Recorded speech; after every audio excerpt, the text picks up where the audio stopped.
Decluttering is supposed to make your life easier. You get rid of the excess, free up space, and finally feel lighter. That's the idea, right?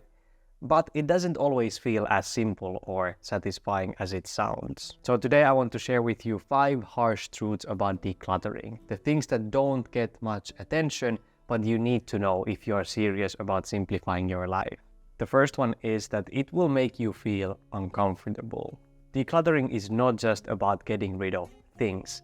What makes it really hard isn't the stuff itself, it's the emotions attached to it. You might tell yourself that you're just being practical, keeping everything, but deep down, a lot of clutter is tied to fear, nostalgia, or guilt. Maybe you keep things because they remind of you of a different time in your life, or because letting go feels like losing something important. And that is why decluttering can feel so uncomfortable. For many people, it's more than just sorting through objects. It's sorting through parts of yourself. If you have built your identity around certain things, letting them go can feel like losing a piece of who you are. For example, when I got rid of my old football jerseys some years ago, I definitely felt that, even though I knew I would never use them again. And sometimes it's not just emotional attachment, it's also the guilt of what you spend. If you're keeping something you don't use just because it was expensive, it might not actually add any value to your life. The money is already spent and holding on to it will not bring it back. So letting go of those items is not wasteful. Holding on to them probably is. The real waste is letting your past mistakes take up your space, time, and mental energy still today. Another reason decluttering feels uncomfortable is that you're probably holding onto things for an imaginary version of yourself. The treadmill that you never use, or maybe the fancy kitchen machine still in the box, or the stacks of books that you swear that you will read someday. These things might not be for who you are today. They belong to an idealized version of you that doesn't really exist. It might exist in the future, but at least it doesn't exist now. And decluttering forces you to be honest about that. It makes you confront the fact that some things didn't go as you expected, or some things like certain hobbies or interests or phases of life aren't probably coming back. And that is okay. Because the truth is, you are not your stuff. You are not your book collection. You are not your old clothes or your forgotten hobbies or the things you once spent money on. You are so much more than that. Even though it doesn't always feel good, I think discomfort is just part of this process. It means that you are growing. Just like a caterpillar doesn't get to stay comfortable and it has to give up being a caterpillar to become a butterfly, you cannot step into the next phase of your life while holding on to everything from the last. The second truth is that you might annoy your family. Just because you are ready to declutter and let go of things doesn't mean that your family is. What feels like a positive change to you might seem difficult or even upsetting to them. Some people see stuff differently. What looks like junk to you might feel valuable to someone else. A house full of things can symbolize comfort, security, or memories, especially for those who grew up associating stuff with stability. So when you start decluttering, it might feel to them that you are tearing something down instead of actually improving it. And it's not just about objects, it's about identity. Family members might see your decluttering as criticism of their lifestyle or their choices, even if that is actually not your intention at all. You might hear things like, "Why are you getting rid of that? It's still perfectly fine," or "You'll probably regret throwing that away." Even if you are only decluttering your own stuff, your own things, they might feel like uneasy watching it because it forces them to think about their own attachment to certain objects, to their own stuff. So your decision to declutter might challenge them in ways that they are just not ready for. And if you're getting rid of like shared possessions, shared things, family things, or gifts that you got, I suggest even expecting some tension. Even if an item has been sitting in a box for years, a family member might feel hurt if you decide to give it away. I am the most minimalist person in my family and social circle, so I have experienced this a few times, and I have learned that communication really is key. If something isn't 100% yours, don't get rid of it without asking other people first without any permission. Even if you think no one cares about it, just always ask. It saves a lot of unnecessary conflict. And also, I always suggest starting with your own things. Not everyone will understand your choices, and that is fine. Your journey is yours, but it's much easier when you respect that others may not be on the same path as you just yet. The third truth is that decluttering takes way more time than you think. It's very easy to imagine decluttering as a quick weekend project, just a few hours of sorting, backing up donations, and suddenly your space is fresh and organized. But in reality, decluttering is often slow and it's very often messy. It takes way more time and effort than you expected, and if you don't plan for that, it can quickly become very overwhelming. One of the biggest challenges is that the longer you declutter, the harder it gets to make decisions. At first you have a lot of willpower and it's very easy to get rid of obvious clutter, obvious junk like expired food or broken items and things you haven't used in years. But the deeper you go, the harder the choices get and the less willpower you also have left. So suddenly you are questioning whether you might need something someday or whether you are really ready to let go of certain items.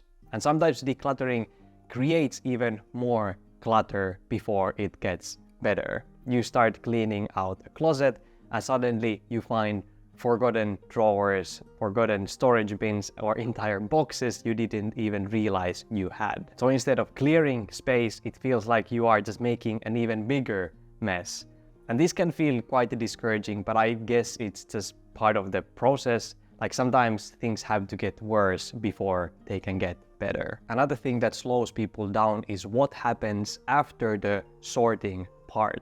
Selling items is not instant, it is not quick. You have to take photos, list them, negotiate prices, and wait for buyers. And that's why I have, for example, had the $10 rule for myself that you might have heard of. So if something isn't worth at least $10, I won't even bother selling it. It is just not worth the time. Donating is just easier, but also in that not every place accepts everything, so you might have to drive around to multiple locations.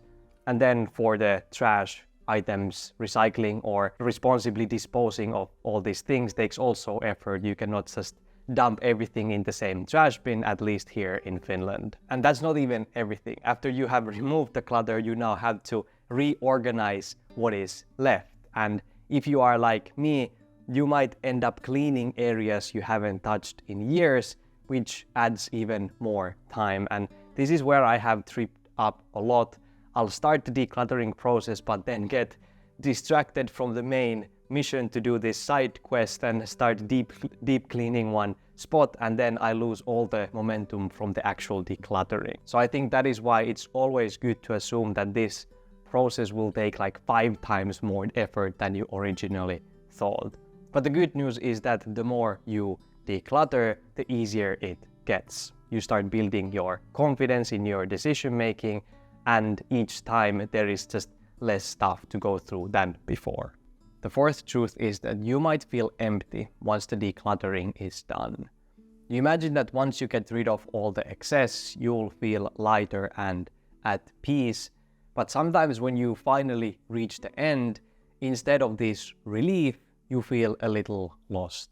And I think that actually makes sense. Just like with anything in life, if you have spent months or even years focused on one big goal, whether it's decluttering or training for a race or working toward any big milestone, there's always this strange feeling afterward. You get so used to the process that now, without it, you don't know what comes next. And I have felt this with a lot of things in my life. For some, the thrill of buying things may have turned into the thrill of getting rid of them, making decluttering just another way to get a dopamine rush. It's probably healthier that way, but if you're always feeling the urge to get rid of more and don't actually feel lighter or more at peace afterward, you're probably chasing an emotional fix rather than an actual simpler life. And then there's the emptiness, the literal emptiness. If you have lived in a cluttered space for years, suddenly having fewer things around can feel quite unsettling.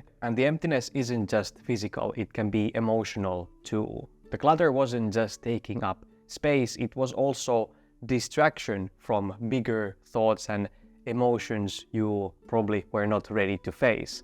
A decluttered home then can suddenly expose unfinished projects or neglected goals or even relationship problems that were very easy to ignore when the space was just full of stuff. And if you don't know how to deal with this, if you don't know what comes next, decluttering can take an unexpected turn. You might fall back into the old habits without even realizing it. You might subconsciously start filling the space again, not because you need more things, but because the emptiness feels uncomfortable.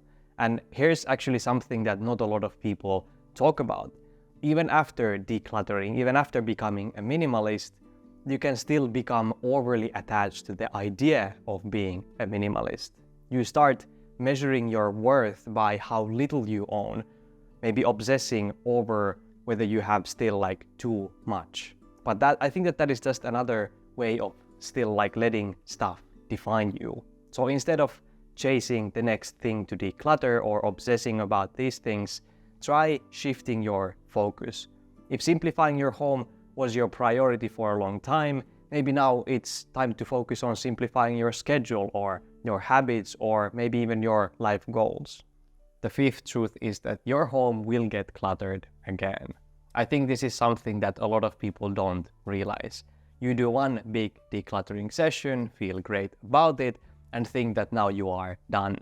But minimalism isn't just about getting rid of things once, it's actually about maintenance. If you're not mindful of what comes in, you'll end up right back where you started. And what is tricky is that clutter sneaks in gradually. A few small purchases, freebies, or things you set aside, just for now, slowly start adding up before you even notice, even as a minimalist. So decluttering will not magically make you an organized person either. A clutter-free home doesn't automatically mean you will have better habits. If you tend to leave things lying around or let things pile up, that will not change just because you got rid of a bunch of stuff. For me, staying mindful of what I buy has made the biggest difference. When you start questioning every purchase, do I actually need this? Where will it go? Is it worth taking care of? You actually stop buying a lot of things because you realize that they are pretty much useless. And the more intentional you are with what you bring into your space, the less you have to declutter later. And while I said before that the more you declutter, the easier it gets, there's another side to it. The more you declutter, the more you realize how easy it is for things to pile up again. If you don't change how you manage your space, clutter will always find a way back in. But it's a fact that even if you do all of these things right, you'll most likely never have a perfectly decluttered home. Because no matter how much you simplify, life keeps moving. There will always be things coming in and going out. It's just how life works. Your needs change, your interests evolve, and sometimes, or many times, life just gets messy. So the goal isn't to never have clutter again, it's to build habits that stop it from reaching a level that creates stress. So instead of aiming for a finished or perfect space, focus on creating a home that it is easy to reset and maintain over time. A place where things have a purpose, where tidying up doesn't always feel like a huge project, and where you have more time to just be. If you want some easy hacks that help me keep things organized, check out this video next. Thank you so much for watching. Remember to stay kind and meaningful in your own beautiful journey. See you in the next one. Ciao.